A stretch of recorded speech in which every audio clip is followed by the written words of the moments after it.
West Coast Cookbook and Speakeasy with Chef Justice Putnam. Netrootsradio.com.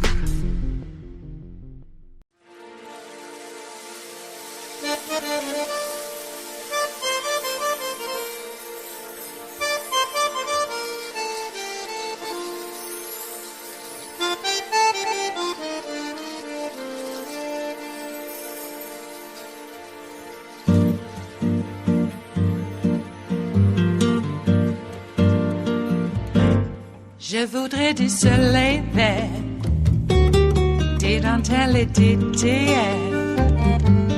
des photos de bord de mer, dans mon jardin d'hiver. Je voudrais de la lumière, comme en Nouvelle-Angleterre. Je veux changer d'atmosphère, dans mon jardin d'hiver. Ma fleur sous la pluie de novembre, tes mains qui courent, je n'en peux plus de t'attendre. Les années passent, qu'il est loin, là je tombe. Nul ne peut nous entendre. Je voudrais du Fred Astaire, revoir un latte. Joining me now is Congressman Hakeem Jeffries, House Minority Leader. Leader Jeffries, thank you so much for being here on this very busy night. I am struck by the ways in which Republicans are in both a state of shock and denial. It has come to my attention that in the last hour, Senator Lindsey Graham says he plans to reintroduce his 15-week abortion ban. Senator J.D. Vance agrees with the introduction of this bill, saying he believes they can get a majority of the American people on board with something. What is your reaction to Senate Republicans who think the answer to last night's problems is to double down on an abortion ban? We're dealing with extreme MAGA Republicans who have one objective, which is to jam their extreme right-wing ideology down the throats of the American people. And fundamentally, what that has meant is that they want a nationwide abortion ban. What the extreme MAGA Republicans want to do is criminalize abortion care. What they want to do is to create a society where women have to live in a place with government-mandated pregnancies. And so this issue is one that we'll see them continue to double and triple and quadruple down on, because it's fundamentally why many of them are in elected office. We're going to continue to make clear that we believe in a woman's freedom to make her own reproductive health care decisions, and reproductive freedom will certainly be on the ballot next November, just like it was this November. They seem to think, Leader Jeffries, that there's some difference that the American public sees in a ban versus a 15-week what they call limit, or at least that's what Virginia Governor Youngkin calls it. And they, despite the results of last night, they keep hammering down on this notion that the public sees a difference between giving a woman reproductive freedom for an entire pregnancy and just part of the pregnancy. What is your response to that specific strategy? Well, abortion care should be a choice between a woman and her doctor, period, full stop. Not these extreme politicians who are trying to jam their ideology into this incredibly important, sensitive health care decision that a woman should be able to make. That's what freedom in America is all about. And the American people, as was evidenced in Kentucky and Ohio and certainly in Virginia, are not fooled by the Republican efforts to spin what they fundamentally are trying to do, which is to eradicate reproductive freedom in America. As the former president has indicated, that was their agenda, that was their objective, that's why they stacked the Supreme Court, and now they've got to live with the consequences of their extremism being made clear to the American people. I know that you've been fired up about this particular topic. I know that the mood inside the House Democratic Caucus has been one of I don't know. I let you characterize it, but it's been a positive day for the Democrats in the House.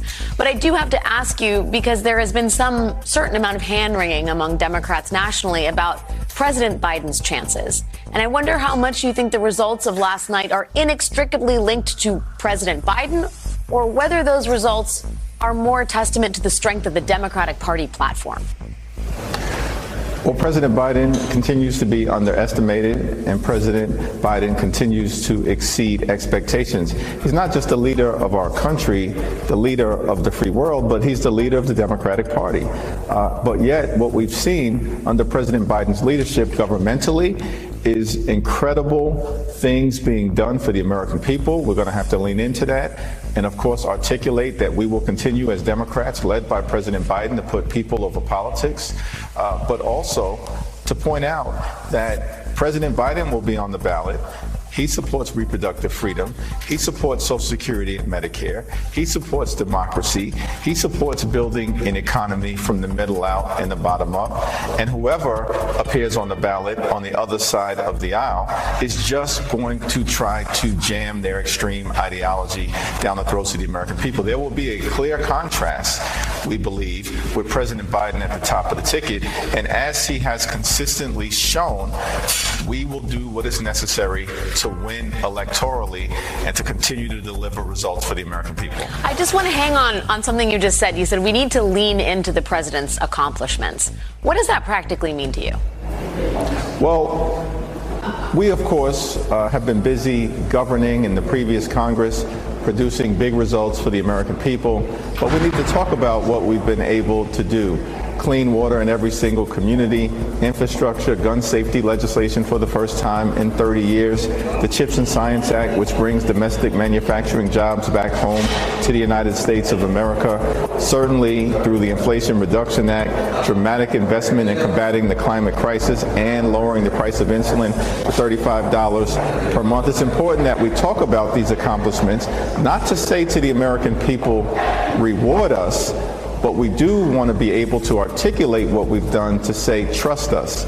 We mean what we say, and we say what we mean when we talk about putting people over politics and making life better for everyday Americans. And if you give us the ability to continue to govern, we will build upon these accomplishments to make life better for hardworking American taxpayers. Yeah, the operative word there is continue to govern, because as you lay out the laundry list, there is a lot of governing that Democrats have done, which brings me to the cliff that we are all barreling towards, the government shutdown in 9 days. We have a deadline, a hard deadline. You had your first meeting with the new Speaker of the House, Mike Johnson, a week ago. How are the discussions going with your colleagues across the aisle, and what's your impression of Speaker Johnson? Well, from the very beginning of this Congress, under prior management and now with Speaker Johnson, we've made clear that we are going to, as Democrats, try to find common ground with our House Republican colleagues whenever and wherever possible in order to improve the quality of life for the American people. However, we're going to push back against their extremism whenever necessary.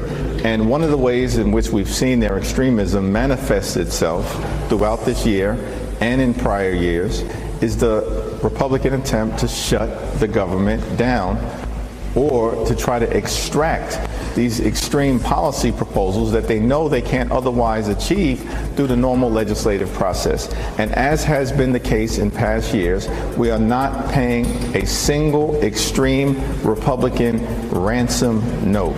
We're going to defend the American people, and what we need to do is to make sure that we continue to fund the government so the government can provide for the health, the safety, and the economic well-being of the American people. We're willing to have reasonable bipartisan conversations, but we're not going to be subject to any extortion effort that is designed to shake down the American people by threatening us with a government shutdown. Okay, just to get a bit in the weeds, does that mean you're not going to vote for anything that's not a clean continuing resolution? Well, certainly my view is that a continuing resolution should reflect the spending levels at the current fiscal year 2023 numbers. And to the extent we arrive at a year-end spending agreement, that should also be consistent with the Bipartisan Fiscal Responsibility Act. Alex, basically what we're saying to Republicans is that you made an agreement with President Biden, set top-line spending numbers, keep your agreement, keep your word so that we can do what is necessary for the American people. I mean, you lay out the facts of what has happened, and yet this House Republican conference is, shall we say, unpredictable. Do you think Speaker Johnson is any good at this? Well, listen, I think that he believes what he believes authentically, and so far we've had a very cordial relationship, and I expect that that will continue, hopefully in a positive, forward-looking fashion to try to solve problems for the American people.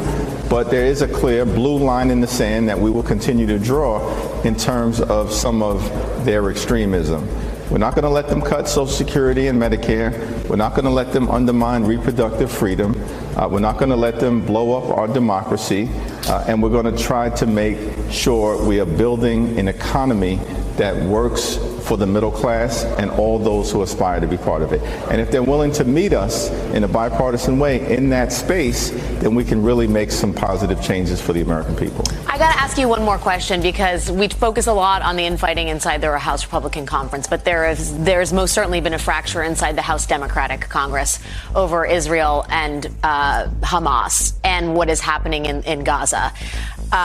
In the 2022 election cycle, you started something called Team Blue PAC to raise money to defend incumbent Democrats against primary challenges. Outside groups are threatening to primary incumbent Democrats who support a ceasefire in Gaza. There are a number of vulnerable incumbents in your caucus: Cori Bush, Jamal Bowman, Summer Lee, Ilhan Omar, Rashida Tlaib.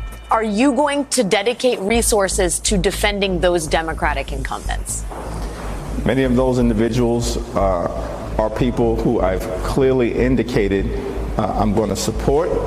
All of our members, from whatever part of the conference or caucus they come from, in terms of their ability to be able to communicate with the people that they represent.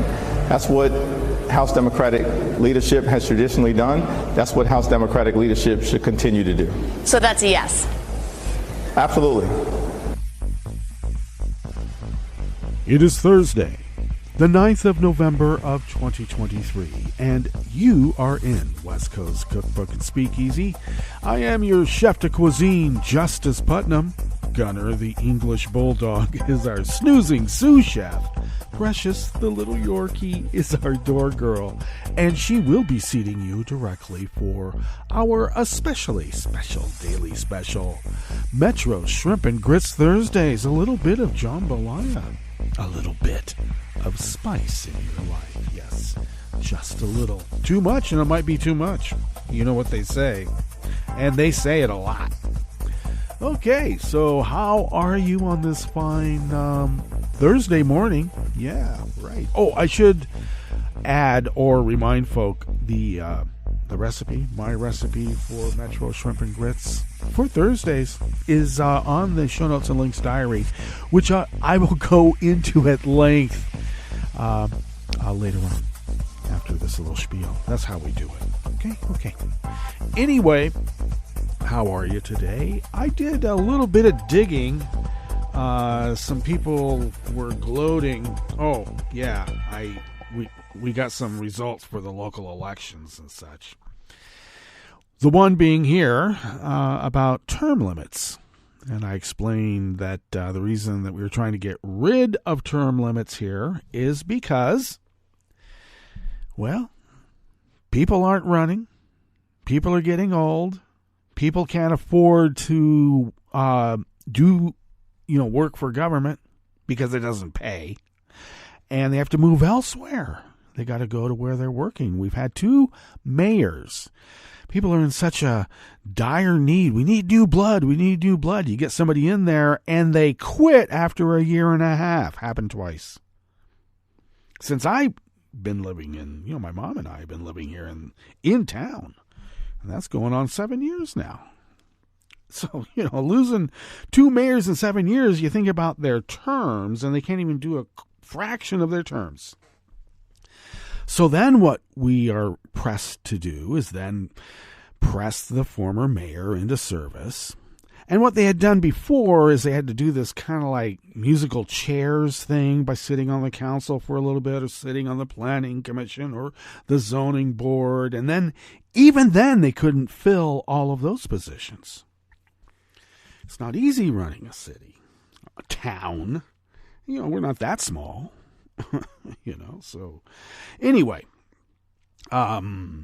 we had this thing for term limits to get rid of it, so that if people want to run for mayor again, they can. And of course, then it was couched on the other side of, we don't want any professional politicians. And well, it turns out that a dark money, anti-government, anti-tax group, I think, that is aligned with the Kochs. I got to look into it a little bit more, because they own a lot of they do. They own the Georgia Pacific sawmills and all of that. And there's quite a bit of that influence in this part of the state. And this dark money group, I would call them an outside dark money group, pumped in money to defeat this tiny little measure in this tiny little town. Well, they didn't have to work too hard. As I said, I did a little bit of digging, and out of 7,100, well, actually a tad over 7,100 registered voters is what we have in this town. I got to tell you, that means there's a lot of people who are unregistered. But regardless, out of that, 7,100 tad over, only about 516 people voted to defeat this term limit measure. And, the first I found out about it was when the opponents to it were gloating, saying, I can't believe this was brought to our little town. It wasn't brought to our little town. This dark money group apparently had been handing out flyers to the Republicans in town saying that this is Joe Biden politics. What? Dedicated civil servants? They want to malign dedicated civil servants. I wish I had gotten that. I would have run it on it as Joe Biden politics, and there's nothing wrong with it. It's about time we got back to that again, maybe, huh? A little bit of negotiation back and forth, a little give and take, huh? They're just so put upon. So, I know I should have done more due diligence to see how many actual Republicans versus Democrats are here, but I think there's a lot to be had. Because if there's only a tad over 7,100 registered voters here, there's a lot more people than that. On the other hand, if they're a bunch of MAGAs, maybe we don't want them voting. Maybe. I mean, that's how voter suppression works, huh? Encourage people not to vote so you can get your way. Essentially, 308 people have decided what we're going to do in our local politics, and now it's going to be hard to fill the seats on the council. When, people die, they can't get anybody to step in, and then if you try to get somebody to step in, they can't because of term limits. On the other hand, if they're trying to destroy government, because when you got an anti-tax, anti-government dark money group pumping in money in a tiny little town like us to defeat a measure so that we can have a more efficient council and mayorship, maybe their final solution is the absolution, the destruction of all government, except for what they will supplant it with, and we know what that is. Okay. So, that kind of peeved me. That's piss poor citizenship. 516 people voting. out of the 7,100. And then 7,100 people, and I think there's, 17,000 in town and around the outlying areas. It's not in town. We're a small town. But we have an outlying area of farms and bigger lots of land. Okay. So I'll go back to this, that there's a lot to be had there. We can actually, maybe get people to vote. Maybe get them to register as Democrats if they aren't already. See, that's what I'd like to know, is how many Democratic members of our town voted and didn't. Every election is important. Every single one, even for dog catcher now. It is. It just is. We know where we are at and what they're willing to put up with and put into office. But it does kind of crack me up because everybody loves the mayor. And she's always like, okay, I thought maybe, this would be the time I could retire, but, I got to step back in because she knows how to do the job. I love how these people, knowing this woman, would suddenly dehumanize her as if she's some sort of amorphous entity that's been conjured by right-wing anti-government propaganda, by the way, as being like demanding the right to tell us what to do. And it's like, wait a second. We're talking about representative democracy here, and these opponents are basically talking about what they would do if put in a similar position. They would be the ones telling us how it is going to be with no vote. What they're upset about now is that they're essentially being told what to do because we voted on it. So now that they were able to mobilize, 300 people, and we were only able to mobilize 200 people, they get to gloat and tell us, why did anybody ever think of bringing this to our small town? Which basically goes to show that for all this gloating about how I just love my small town, they don't care about anything of their local government except to whine. And the first people are going to be whining because the city council isn't able to meet a quorum so that some person can have the little parcel of land designated as a septic tank for all to smell. They're going to whine about it. This city is so slow they can't get anything done in time. Well, geez, I wonder why.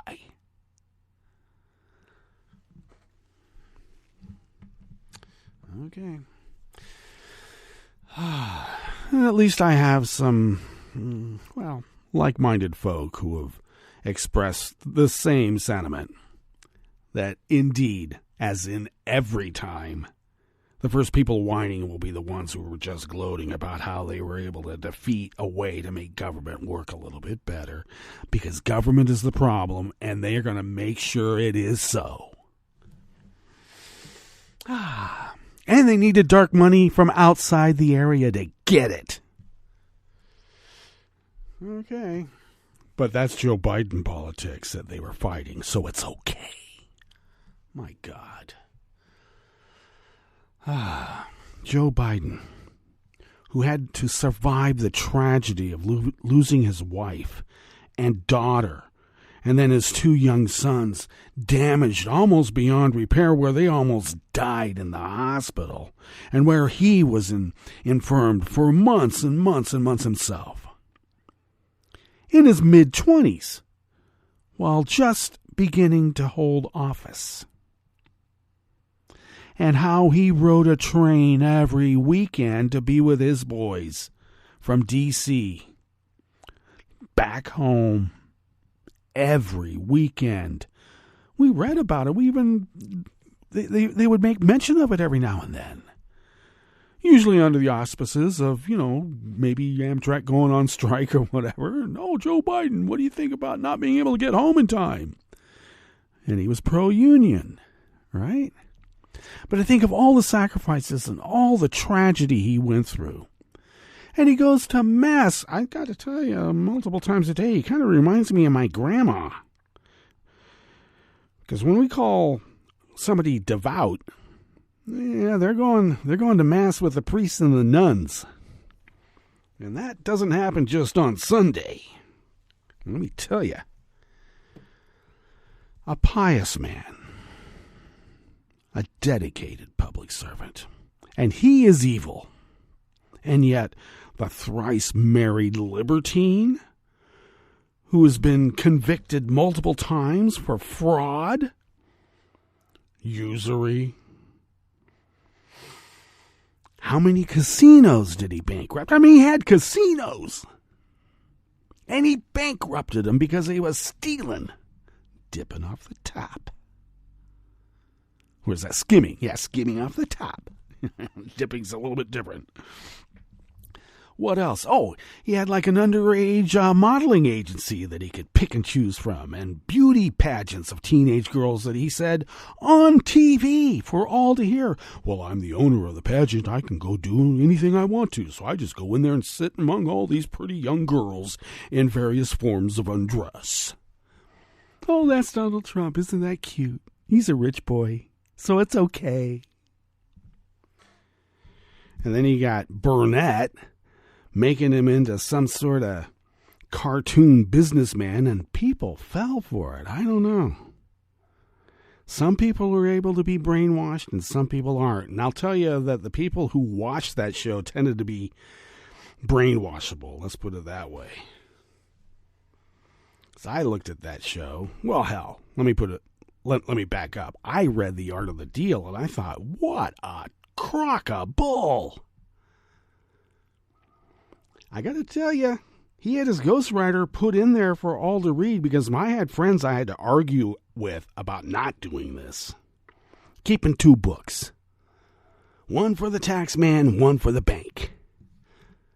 With the bank, you inflate worse so you can get better deals on loans. For the tax man, you always say you didn't make any money, so you don't have to pay any taxes. And I argued against that. I'm glad I was just a worker. I said, I don't think that's a good idea. And then laws were made that you couldn't do that. I remember these guys scrambling, trying to make sure that they could cover up whatever it was that they did previous to the law so they wouldn't get caught up in the maelstrom of it and lose whatever it was that they had.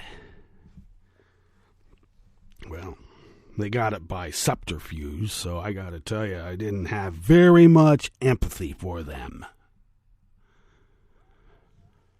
But apparently, this guy, they talk about him in the local churches as being some sort of God-sent entity to save us from the scourge of, I don't know, volition, free will. Free will is too scary. We can't have it. All right, I've gone on enough, and I've been doing this quite a bit lately, and, well, that's the way it is. Okay, what do we have in store for you here in the Bistro Cafe as we begin on this Metro Shrimp and Grist Thursdays? Librarians turn to a civil rights agency to oppose book bans and their own firings. 4 Washington state elections offices were evacuated after workers processing ballots received envelopes containing suspicious powders. This has been going around, including 2 that field tested positive for fentanyl. Sounds like a right-wing militarist group to me, because they're the only ones dealing with fentanyl and white powders. Mount St. Helens recorded more than 400 earthquakes since mid-July. And just like last time, seismologists say there are no signs of an imminent eruption. Oh boy, I feel so safe. After the break, we move to the chef's table, where Turkey's highest court upheld a controversial media law that mandates prison terms for people deemed to be spreading disinformation, even when they are not. And Russian authorities demanded an 8-year prison term for an artist and musician who was jailed after speaking out against Moscow's war in Ukraine. All that and more on West Coast Cookbook and Speakeasy. Bon appetit.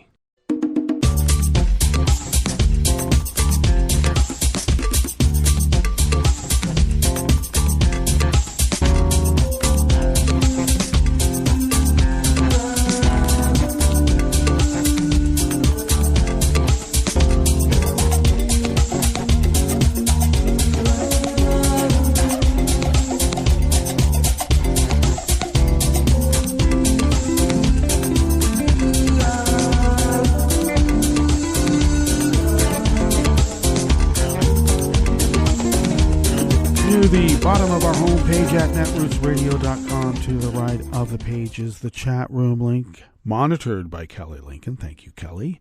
Across the page from that chat room link to the left, near the bottom of our homepage at netrootsradio.com, is a link to our Patreon page. And if you could become a recurring Patreon of Netroots Radio, it really would help us, and does help us, pay our bills and other costs associated with running this powerhouse of resistance. So please do, because I got to tell you, we need the money. And thank you to those of you who have been so generous. We just got the payout distributed for this month. And as I mentioned, I believe yesterday, boy, came at a timely time, because the ISP bill, for instance, goes up. They never bring it down. Okay, but thank you for your generosity.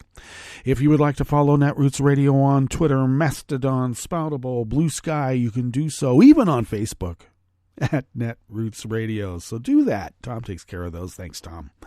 Follow me on Twitter, Mastodon, Spoutable, Blue Sky, Tumblr, Instagram, Facebook, yada, at Justice Putnam. And I post the show notes and links diary on Daily Coast 10 minutes before showtime, so that you can read the actual articles that we draw such, well, great inspiration from here at West Coast Cookbook and Speakeasy. You can also follow the show as a placemat on Twitter at Cookbook West, and most importantly, pick up podcasts by way of Spreaker, TuneIn, iHeart, YouTube, iTunes. Really, wherever podcasts can be found, but you'll never find them on Stitcher. Not anymore. Okay, this first offering here in the Bistro Cafe of West Coast Cookbook and Speakeasy is by Mead Groover, out of the Associated Press.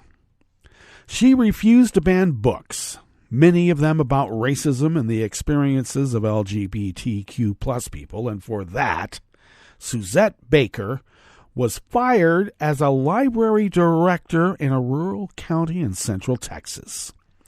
"I'm kind of persona non grata around here," said Baker, who had headed the Kingsland, Texas library system until she refused to take down a prominent display of several books people had sought to ban over the years. Now, Baker is fighting back.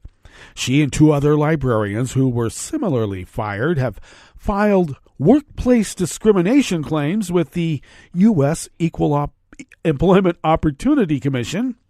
And as culture war battles to keep certain books from children and teens put public and school libraries increasingly under pressure, their goal is redemption and, where possible, eventual reinstatement.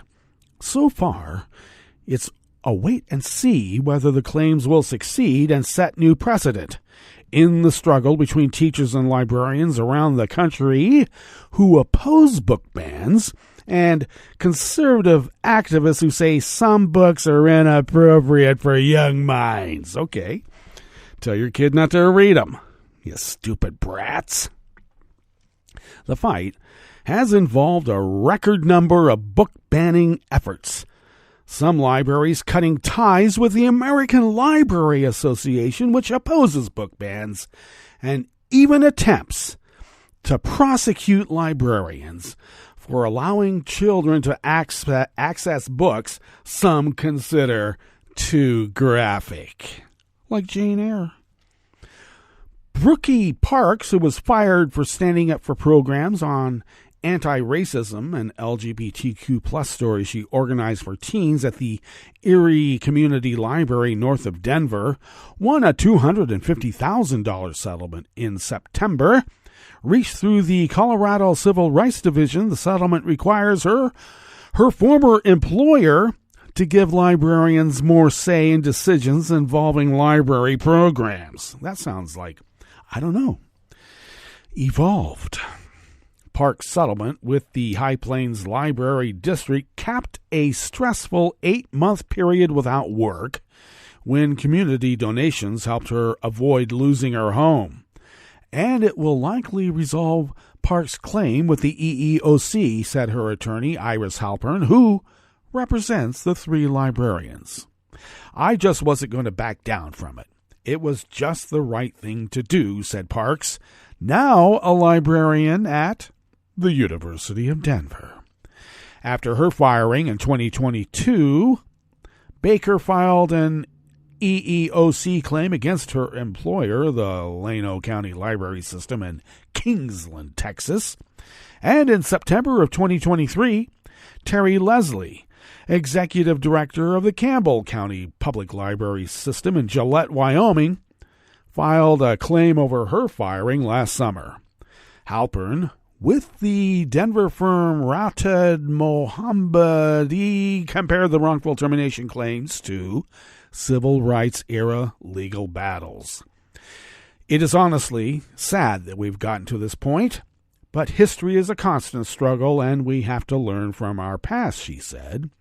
The 1964 Civil Rights Act established that the EEOC to enforce laws against workplace discrimination.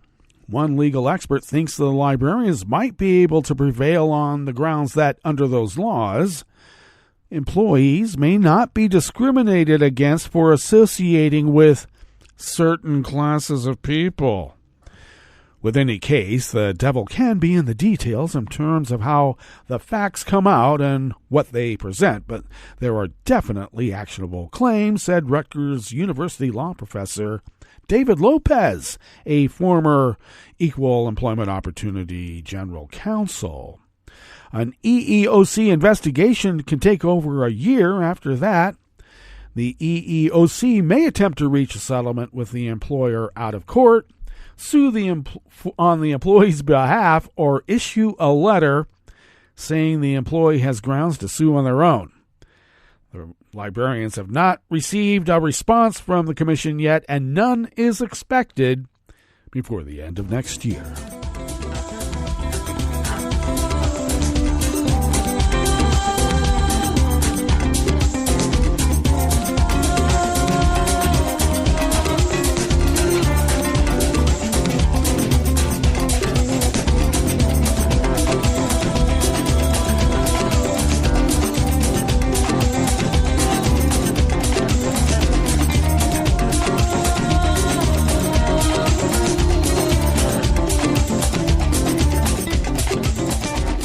Staff at the Associated Press brings us this next offering here in the Bistro Cafe of West Coast Cookbook and Speakeasy, Metro Shrimp and Grits Thursdays. 4 county elections offices in Washington state were evacuated yesterday, Wednesday, after they received envelopes containing suspicious powders, including 2 that field tested positive for fentanyl, while workers were processing ballots from Tuesday's election. The elections offices were located in King County, home of Seattle, as well as Skagit, Spokane, and Pierce counties, the Secretary of State's office said in emailed news releases. Local, state, and federal agents were investigating, and no one was injured, officials said. Secretary of State Steve Hobbs called the incidents acts of terrorism that threaten our elections. These incidents underscore the critical need for stronger protections for all election workers, and yet Republicans consistently vote against protections for election workers.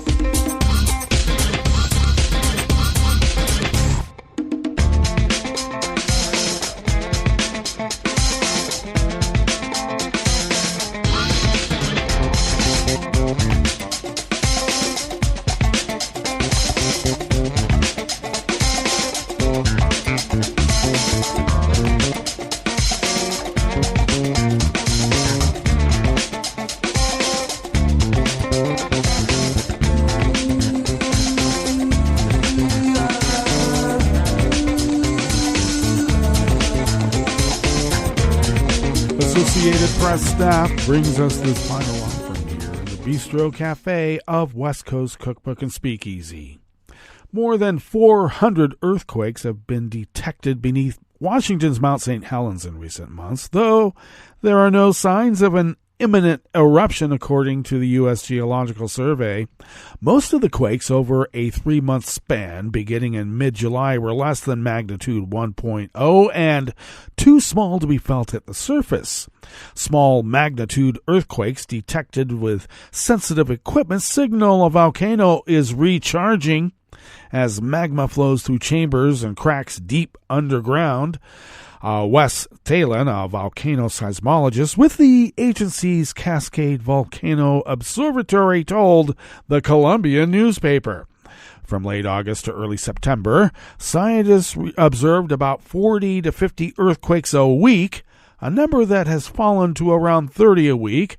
Since 2008, the volcano has averaged about 11 earthquakes per month.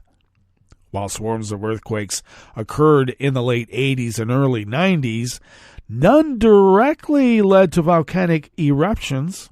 In 1980, though, 57 people died when Mount St. Helens erupted, an event that permanently altered the area's ecosystem. Before that event, only one seismometer was stationed at the volcano. Currently, there are at least 20 monitoring stations. Well, we'll have to monitor that as it progresses. Let's hope it doesn't blow its top again. All right, let us now go to our break, and when we get back from that break, we will go through weather from around the world, and we will finish up with the stories that we've curated for you today. You are listening to West Coast Cookbook and Speakeasy, and we will be right back. You are listening to netrootsradio.com. Please hang up and try again.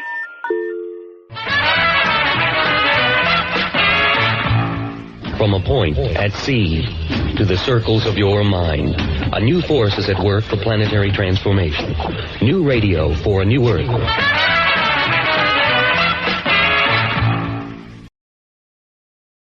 If you came across someone struggling with hunger, how would you recognize them? By their clothes, their age, the way they speak? Would you notice an 8-year-old girl who's not excited for summer break because she may not be having lunch again until September? Or a single father of 2 who works 3 part-time jobs and still can't put enough food on the table? Or maybe a mother who cleans offices at night, hoping to find meeting leftovers to take home to her hungry family. Or a war veteran who's having a hard time landing a job and getting back on his feet. I am the 1 in 8 Americans who struggle with hunger. People you pass by every day but never knew were hungry. I am hunger in America. Hunger can be hard to recognize. Learn why at IamHungerInAmerica.org. Brought to you by Feeding America, 200 Food Banks Strong, and the Ad Council. He seems sorry. We very clearly told him not to look up there. I'm honestly impressed that he was able to do it. Right?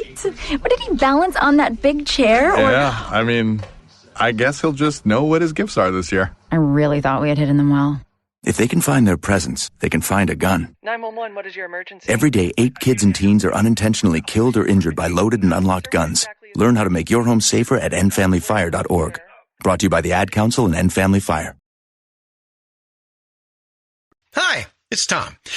Could we humbly suggest your donation to netrootsradio.com. All we've got to run this 24-hour powerhouse of progressive resistance radio is what comes out of our own wallets. And you are our biggest donor. And it doesn't take much, $3, $5. Just go to the bottom of our netrootsradio.com page and hit our secure donate button. Heck, you can even make a recurring contribution. So donate what you'd like at the bottom of our netrootsradio.com's homepage. Because you are our biggest donor. netrootsradio.com. Together, we are Resistance Radio.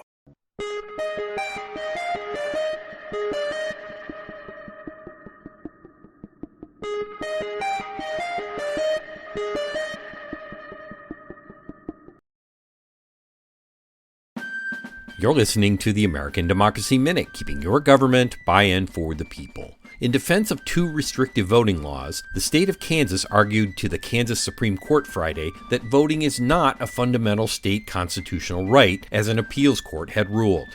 Democracy groups challenged 2021 laws implementing notoriously inaccurate signature matching for mail-in voting and restricting third-party handling of ballots. Both impede the right to vote for elderly and disabled citizens. The Kansas Reflector reports that a district court judge dismissed the case, but an appeals court panel ruled in March 2023 that the Kansas Constitution and Kansas Constitution Bill of Rights guarantee voting as a fundamental constitutional right. In Friday's arguments, Kansas Attorney General Chris Kobach said, "If any of us wishes to exercise our freedom of speech, we may do so whenever we choose. If we wish to worship, we may do so whenever we choose. We have absolute autonomy, and we really don't rely on anyone or any entity for us to do that. The same cannot be said about voting." In the appellate decision, Judge Stephen Hill wrote, "It was by free elections that we gained statehood. Thus, voting rights are preserved in the Kansas Constitution. Great care must be taken when trying to limit or infringe on those rights. Voting was important then, voting is important now." The Kansas Supreme Court's ruling is pending. We have the appellate decision and more on the case at AmericanDemocracyMinute.org. I'm Brian Beal. You're listening to the American Democracy Minute, keeping your government by and for the people. A New Hampshire GOP resolution recently surfaced to close its party primary to the state's unaffiliated voters. What are the types of primaries? Who can vote in them, and who decides? Turns out it's complicated. A state's primary elections are usually governed by state law, but parties, as in New Hampshire, can dictate their own rules. Closed primaries don't allow any voter not registered with that party to participate. Semi-open primaries, which New Hampshire has currently, allows unaffiliated voters to take either party's ballot, but a registered Democrat or Republican can only vote in their own party's primary. Open primaries allow any registered voter to choose their preferred party ballot, and single ballot open primaries put all candidates of all parties on a single ballot for all voters to consider. Open primaries are sometimes used in combination with ranked choice voting, as is being proposed in Nevada and Arizona, and which has been implemented in Alaska for some elections.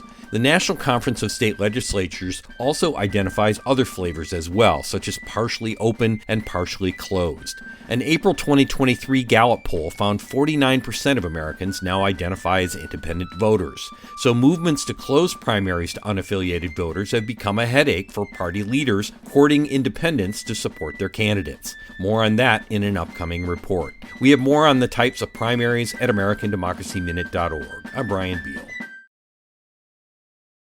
I'm Rick Smith, and this is Labor History in 2. On this day in labor history, the year was 1952. That was the day that the labor movement lost Philip Murray. Philip was born in Scotland in 1886 to an Irish Catholic family. His father was a coal miner and a union leader. Philip followed his father into the mines at just the age of 10 years old. The father and son made the trip to the Pennsylvania coal fields together when Philip was just 16. They saved enough money and then sent for the rest of their family. One day, Philip got into an altercation with one of his bosses. Not only was he fired, his entire family was kicked out of their company home. From that point on, Philip was dedicated to the union cause as the only hope for working people. He quickly rose through the ranks of the United Mine Workers, becoming vice president by the time he was 33. He worked closely with United Mine Workers President John L. Lewis. During the 1930s, there became a nationwide drive to organize industrial workers. Philip was appointed to lead the Steelworkers Organizing Committee, a key sector for the industrial effort. The Steelworker Campaign met with historic success. They reached a collective bargaining agreement with U.S. Steel, the giant of the industry. Philip went on to become the first president of the United Steelworkers of America, as well as president of the Congress of Industrial Organizations. Under his leadership, industrial labor became a powerful force. But that force was checked by the passage of the Anti-Union Taft-Hartley Act in 1947. The anti-communist hysteria of the Red Scare also took its toll on the CIO, forcing Philip to expel some of the most radical unions from the organization. For more information, go to laborhistoryin2.com, like us on Facebook, follow us on Twitter at laborhistoryin2.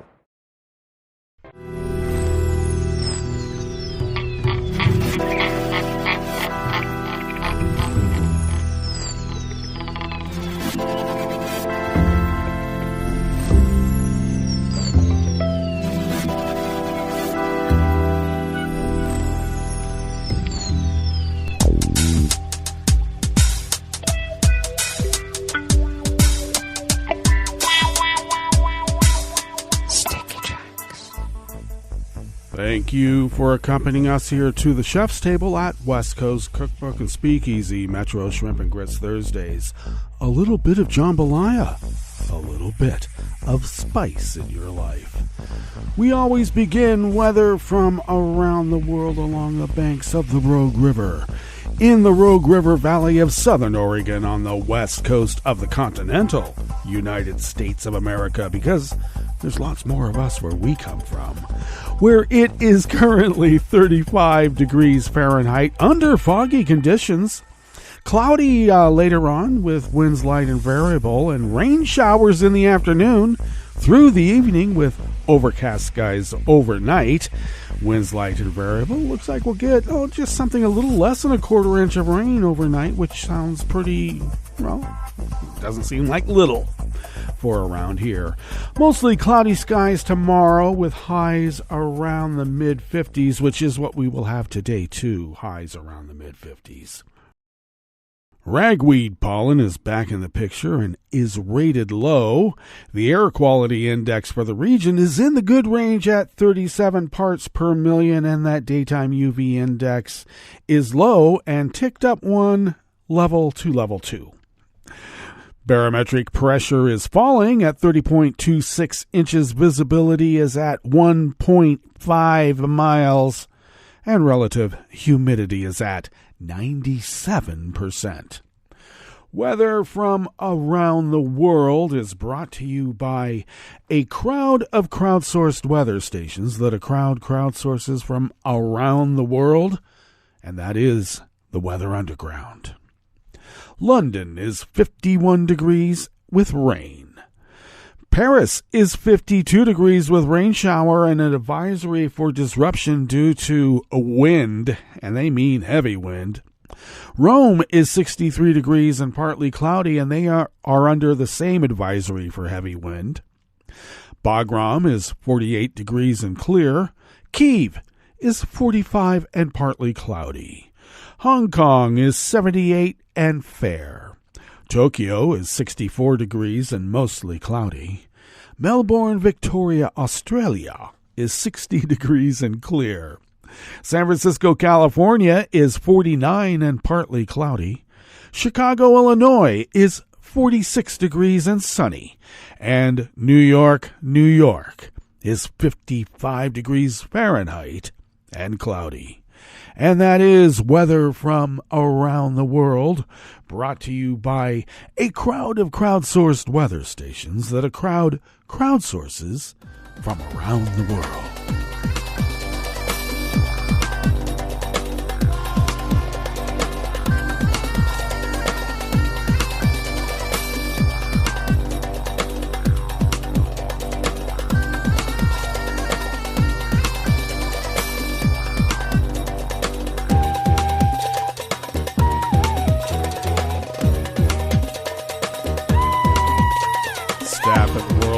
of the Associated Press brings us this first amuse-bouche here at the chef's table at West Coast Cookbook and Speakeasy, Metro Shrimp and Grits Thursdays. Turkey's highest court yesterday, Wednesday, upheld a controversial media law that mandates prison terms for people deemed to be spreading disinformation, rejecting the main opposition party's request for its annulment. The legislation calls for up to 3 years in prison for journalists or social media users convicted of spreading information deemed to be contrary to the truth concerning domestic and international security, public order, or health. It was approved in Parliament a year ago with the vote of legislators from Erdogan's ruling party and its nationalist allies, heightening concerns over media freedoms and free speech in the country. The main opposition party had petitioned the Constitutional Court seeking its annulment, arguing that the law would be used to further silence government critics by cracking down on social media and independent reporting. The court's justices, however, rejected the request by a majority vote during a meeting yesterday, Wednesday, the state-run Anadolu agency reported. It did not elaborate on the ruling. Around 30 people have been prosecuted under the law since it came into effect last year. Last week, authorities arrested investigative journalist Tolga Sardan under the law, accusing him of engaging in disinformation over his report about allegations of corruption within the judiciary.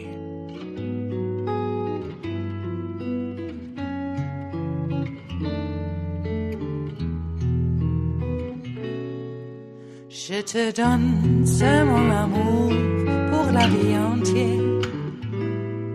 La promesse de me trouver à tes genoux. Aussitôt que tu m'appelles, rester toujours fidèle. C'est tout, c'est tout. Je te donne tous mes printemps, mes étés de mer. Mes automnes, quand les feuilles tombent partout. Si ce n'est pas une bonne affaire, je te donne tous mes hivers. Dasha Litvinova of the Associated Press brings us this final amuse-bouche here at the chef's table at West Coast Cookbook and Speakeasy. Russian authorities yesterday, Wednesday, demanded an 8-year prison term for an artist and musician who was jailed after speaking out against Moscow's war in Ukraine. Sasha Skokchelenko was arrested in her native St. Petersburg in April of 2022 on charges of spreading false information about the military after placing supermarket price tags with anti-war slogans decrying the invasion.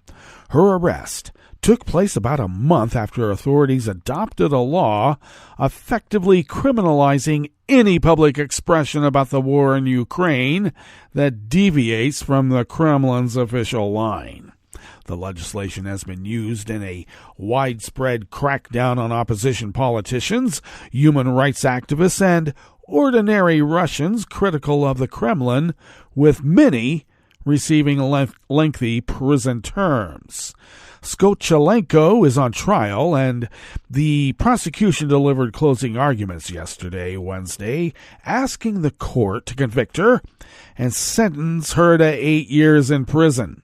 Independent Russian news site Mediazona cited Skokchelenko as saying that she was in shock over the severity of the sentence being sought, you would think. The 33-year-old has been held in pretrial detention for nearly 19 months. She has struggled due to several health problems, including a congenital heart defect, bipolar disorder, and celiac disease, requiring a gluten-free diet. Almost daily court hearings in recent months put additional pressure on her. The tight schedule often prevented her from getting meals. At one point, the judge had to call an ambulance to the courthouse after she fell ill, telling the court it was her second straight day without any food. At another hearing, she burst into tears after the judge rejected a request so she could eat or at least use the bathroom. So far, a total of 19,834 Russians have been arrested between February 24th, when the war began, and late October of 2023 for speaking out or demonstrating against the war. Nearly 750 have faced criminal charges for their anti-war stances, and over 8,100 faced petty charges of discrediting the army, punishable by a fine or a short stint in jail. Sounds like it could be coming to an America near you if we don't watch out. You know what I mean. Well, that also brings us to the end of our broadcast period for the day, but you do know Netroots Radio broadcasts on, and we will meet up here tomorrow for Blue Moon Spirits Friday. So do stay tuned to Netroots Radio all day and all night for all the breaking news as it breaks. And we will meet up here tomorrow, right here in West Coast Cookbook and Speakeasy. Bon appetit.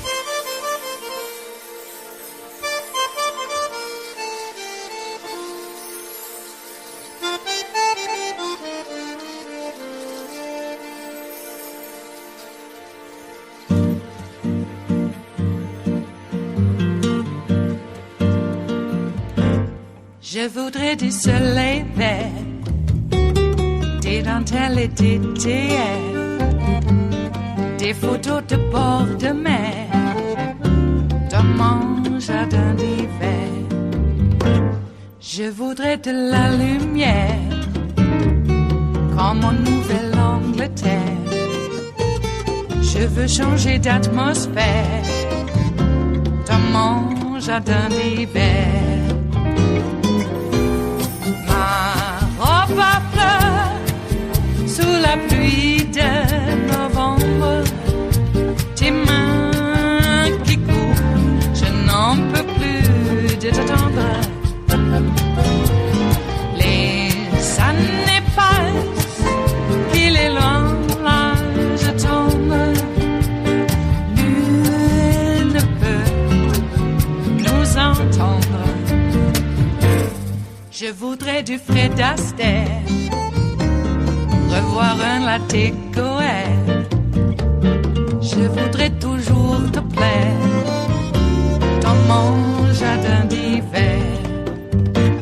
Je veux déjeuner par terre, comme au long de golfe clair. T'embrasser les yeux ouverts, dans mon jardin d'hiver.